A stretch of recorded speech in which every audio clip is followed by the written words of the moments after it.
মাফ করো গো খান, ও খান মাফ করো আমারে।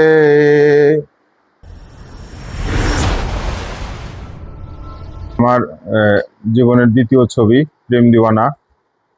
প্রেম দিওয়ানার কিছু দৃশ্যের কিছু ঘটনা সেগুলো আপনাদের সামনে তুলে ধরবো। তো আমরা যখন চাকর ছবি রিলিজের পরে এই হঠাৎ করে ফোন আসে আমাকে যে AKM জাহাঙ্গীর খান, যাকে মুভি মোগল বলা হয়, তো ওনার এক আছে ম্যানেজার, আমার বন্ধু কাউসার, সে আমাকে ফোন দেয় যে খান সাহেব তোকে খুঁজতেছে। তো এক সময় তারপরে গেলাম, তো গিয়ে খান সাহেবের অফিসে দেখা করলাম, কথা বললাম। তো উনি বললো যে উনি আগে আকবরের আগে নামের আগে ভাই বলে, যে ভাই আকবর আমার একটা সিনেমা বানায় দেন। আমি বললাম আচ্ছা ঠিক আছে বানাবো।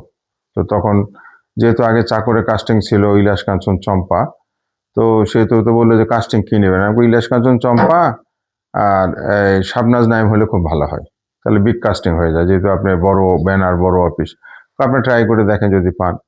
তো চম্পার সাথে গিয়ে কথা বললাম, চম্পা ওকে আছে, যেহেতু প্রেম দিওয়ানা আগে ছবি করছে। তো বলে অসুবিধা না করবে, আপনি বললেন। তারপরে কাঞ্চন ভাইয়ের সাথে কথা বললাম, কাঞ্চন ভাইয়ের সাথেও আগে চাকর করছি। তো কাঞ্চন ভাই বললো যে তাহলে আমি আমি খান সাহেব আপনার অফিসে যাবে আর কি।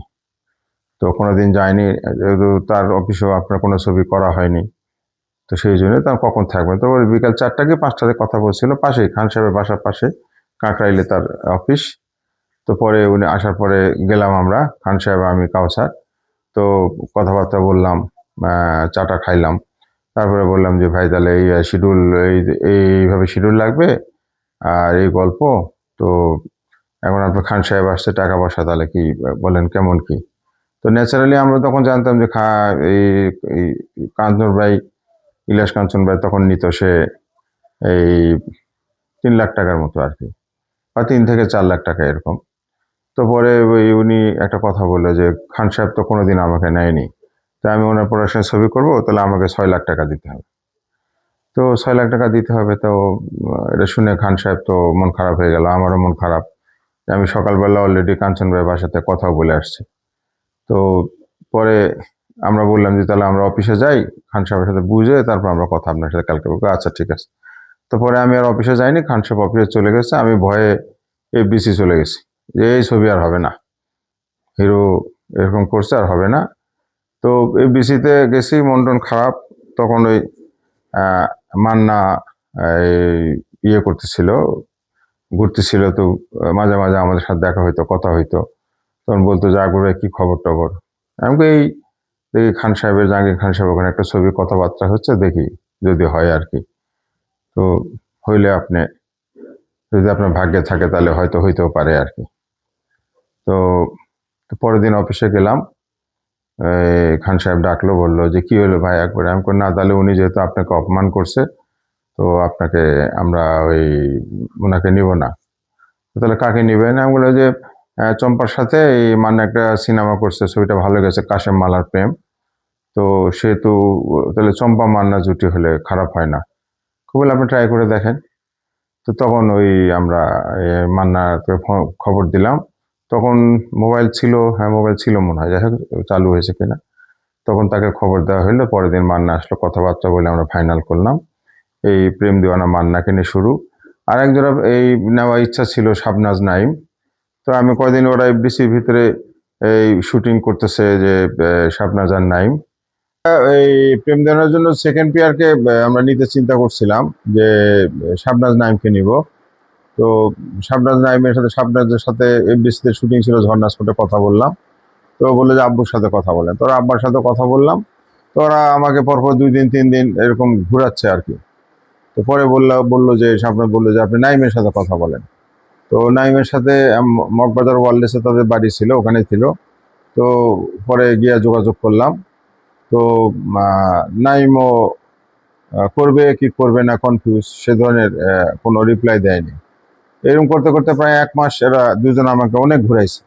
তো ওরা শাবনাজ নাইমকে নেওয়া হয়নি। তো এটা শোনার পরে খান সাহেব বলতেছে যে তাহলে কি করবেন। তো তাহলে এটা আমার তো প্রোডাকশনে অনেক ম্যাক্সিমাম সময় নতুন নায়িকা আমি উপহার দিই, আপনারা নতুন নায়িকা খোঁজেন। তো নতুন মেয়ে খুঁজতে খুঁজতে গিয়ে আমরা এই স্টিল ফটোগ্রাফার আইব ছিল, তাই বললো ভাই একটা মেয়ে আছে দেখতে পারেন। তো ওই মেয়েটাকে আমরা দেখলাম, পরে ফটো সেশন করলাম। ফটো সেশন দেখার পরে খান সাহেব বলছে যে হ্যাঁ এ চলবে। তখন তো তার সাথে নিলাম শাহিন আলমকে। তাহলে মান্না, চম্পা, শাহিন আলম, সঙ্গীতা।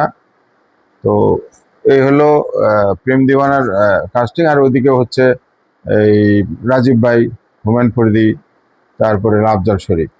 তো মোটামুটি এই বিগ কাস্টিং এইটা। তো আমরা স্ক্রিপ্ট, গান টান সব রেকর্ডিং করে আমরা প্রথম শুটিং করতে যাই থাইল্যান্ডে।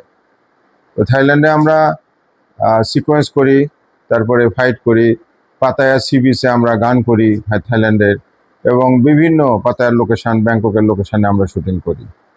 আর আরেকটা আমরা প্রেম দিওয়ানায় আমরা গান করছি, সেটা হচ্ছে এফডিসির ভিতরে যেমন ড্রেন থাকে, আন্ডারগ্রাউন্ড ড্রেন। তো আমরা ওই ড্রেনের ভিতরে আমরা একটা গান করছিলাম। তো সেটাও সে সময় খুব পপুলার হয়েছিল। আর ছবির গল্পটাও খুবই চমৎকার ছিল। তারপর হলো আপনার যেরকম গল্প সেরকম গান সেরকম ফাইট আমরা। আর সবচেয়ে বড় যে জিনিসটা হচ্ছে যে মান্না যেহেতু প্রথম আমার সাথে কাজ করতেছে, আর চম্পার সাথে আগে কাজ করছে, দুইজন আমাকে মানে প্রচন্ড রকম সহযোগিতা। এটা সহযোগিতাটা কিরকম বলবো, যে প্রথম পরিচালক আমি, আমার ছবিতে মান্না কাজ করতেছে। তো মানে প্রতিটা শটে শটে সে জিজ্ঞেস করে ভাই কি করতে হবে, ভাই অভিনয় হচ্ছে কিনা, ভাই আপনি কিভাবে অভিনয় চান, ভাই আমি সংলাপ কিভাবে বলবো। তারপরে নাচের একটা শট দিলেই মাসুম বাবুল ছিল নৃত্য পরিচালক, তো নাচের একটা শট দিয়ে বলতেছে ভাই আপনার মনোপুত হয়েছে কিনা বা আপনার পছন্দ হয়েছে কিনা। তারপর ফাইটের সময় ফাইটের শট দিয়ে আরমান ছিল ফাইট ডাইরেক্টর, বারবার জিজ্ঞেস করতেছে ভাই শটটা আপনি কিভাবে চান, কিভাবে দিলে, এক্সপ্রেশন কিভাবে দিলে তো এটা আপনার পছন্দ করেন। তো আর একটা বিষয় যেটা ছিল সেটা হচ্ছে যে আমরা শুটিং তো ওখানে শুধু দিনের বেলা করতাম, রাতে আমরা শুটিং করি নাই। তো রাতে মান্না, তারপরে মাসুম বাবুল, আরমান মিলে আমরা একটা আড্ডা দিতাম। এটা মান্নাই আসে আমার রুমে বসতো, এই গল্প নিয়ে, এই প্রেম জনার গল্প নিয়ে, সিকোয়েন্স নিয়ে, তারপরে ফাইট নিয়ে, গান নিয়ে, আরও বেটার করলে কি হয়, তারপরে কি গেট আপ নিলে কি হয়, তারপরে কি কি কাজ আরও ভালো করা উচিত। এক্ষেত্রে আর একটা বিষয় যেটা হয়েছে সেটা হচ্ছে যে চম্পা একটা জিনিস হেল্প করছে আমাদেরকে, সেটা হলো যে ও একবার ভাই যে আপনি গল্প নিলেন হচ্ছে রোমান্টিক প্রেম দিওয়ানা, আমি আর মান্না নায়ক নায়িকা, ছবির নাম প্রেম দিওয়ানা। তো আমরা আমরা তো 100% এরকম ইয়াং কাপল না, একটু বয়স্ক আর কি। তো তাহলে কি করা যাবে ম্যাডাম, তাহলে কি করা যায়? তো বলে যে এক কাজ করি, আমি এই ওদের মতো ছোট ছোট কাপড় পরি, আমাকে যেন ইয়াং দেখা যায়, ছোট ছোট দেখা যায়, তারপরে খুব গ্লেসি দেখা যায়, যেন খুব সুন্দর দেখা যায়। তো যার কারণে উনি অর্ডার দিয়ে একে বানিয়ে নিয়েছিলেন যে ম্যাক্সিমামই কাপড় মানে ছোট ছোট ছোট পরে যেন এই কিশোরীর মতো বা যুবতীর থেকে কিশোরীর মতো মনে হয় দেখা যায়। সেটা এটা এটা একটা খুব কাজে দিছে, এবং পর্দাতে গিয়ে দেখা গেছে যে সত্যি চম্পাকে আর সেই চম্পা মনে হয়নি, ইয়াং একটা মেয়েই মনে হয়েছে। তো দুজন আমি বলবো যে মান্না চম্পা আমার আমার সাথে যে কাজ করছে, তো মানে প্রচন্ড রকম মানে সহযোগিতা করে কাজ করছে। এইটার পাশাপাশি আর একটা আছে, সেটা হচ্ছে ফরিদি ভাই আর হচ্ছে রাজীব ভাই। তো ফরিদি ভাই, রাজীব ভাই এই এটাতেই মনে হয় প্রথম মনে হয় ওনারা দুজনে একসাথে। তো ফরিদি ভাই শুনছে যে আর কে কে আছে ছবিতে, আমি বললাম রাজীব ভাই আছে, কোথায় খুব ভালো হলো, বলে আমার কাউন্টার হবে রাজীব ভাই, আমাকে হ্যাঁ। তো ফরিদ ভাই তো অসম্ভব ভালো অভিনেতা, অসম্ভব ভালো সহযোগিতাপরায়ণ মানুষ, এবং প্রতিটা সিন, প্রতিটা দৃশ্য কিভাবে করবে, কেমনে করবে, কি করলে ভালো হয়, সে বারবার জিজ্ঞেস করে নিয়ে শর্ট দিয়ে আবার জিজ্ঞেস করতে হয়েছে কিনা। রাজীব ভাই তো খুবই উচ্চমানের মানুষ, সেও বারবার এগুলো করতো। আর খুবই একটা গুরুত্বপূর্ণ সিন আছে ওই দুই রাজীব ভাই আর ফরিদি ভাই যখন এক জায়গায় হয়। তো সেক্ষেত্রে ওই রাজীব ভাইয়ের থাকে মেয়ে চম্পা, আর ফরিদি ভাইয়ের ছেলে থাকে হচ্ছে আফজাল শরীফ। আফজাল শরীফ রাস্তায় একবার চম্পাকে আটকাইছিল। তো এটা গিয়ে মেয়ে কমপ্লেন করছে যে বাবা এরকম অমুকের ছেলে তো আমাকে রাস্তায় ধরে এরকম আমাকে অপমান করছে, কার ছেলে, অমুকের ছেলে। তো আমরা তো ওই আপনারা দেখছেন অনেক সময় সিনেমার সেট বানানো থাকে, দোতলা বাড়ি, তো আমরা সেটা সেট নির্মাণ করছিলাম, ফরিদি ভাই বাড়ি বানাইছিলাম 1 নম্বর ফ্লোরে। তো সেখানে আমরা একদম তার বাড়ির গেট, তার ড্রয়িং রুমের সব কিছু ভেঙে চুরে একদম রাজীব ভাইয়ের জিপ ঢুকবে সেটা চিন্তা করে আমরা সেই কাজটা করছিলাম। তো পরে রাজীব ভাই এরকমভাবে জিপ ভাঙা চূড়া করে সব যখন করা হইলো, যখন রাজীব ভাই ওখান থেকে নামলো জিপ থেকে, তখন ফরিদির নাম ধরে চিৎকার করে বলতেছে, এই আবুলের বাচ্চা বেড়ে আয়, একদম বন্দুক সহ।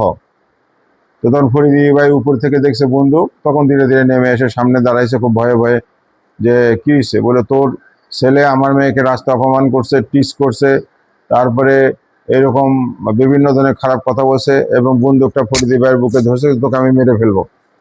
তো এটা আমাদের একটা কাটিং ছিল, ডাইরেক্টোরিয়াল কাটিং, যে এরপরে হঠাৎ করে ফরিদি ভাই গিয়ে এই রাজীব ভাইয়ের পা ধরবে, ধরে ফরিদি ভাই গানে গানে কথা বলবে। গানে গানে কথা বলবে কেন? যে হুমায়ুন ফরিদি এই ছবিতে প্রেমজনেতে পুরো গানে গানে কথা বলে। তো যে যখন যার সাথে যে শিল্পীর সাথে কথা হয়, আমরা ওইভাবে তার সংলাপগুলো সেট করছিলাম এবং উনি গান খুব সুন্দরও গাইতে পারতো।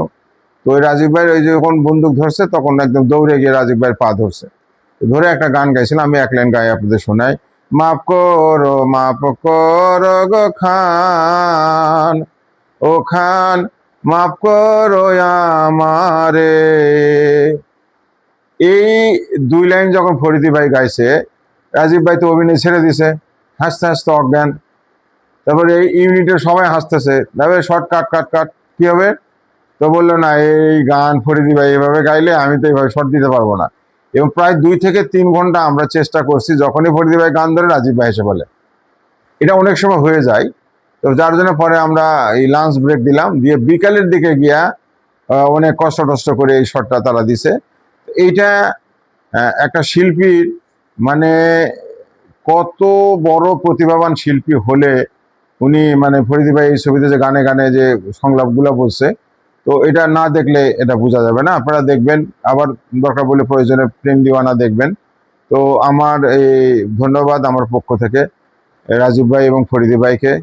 তো আমরা চেষ্টা করব তাদের কিছু অংশ তুলে ধরার জন্য, বা তাদের কিছু ছবি আমরা আপনাদেরকে ভিডিও আপলোড করব, আপনারা দেখবেন। ধন্যবাদ সকলকে, আবার দেখা হবে। আসসালামু আলাইকুম।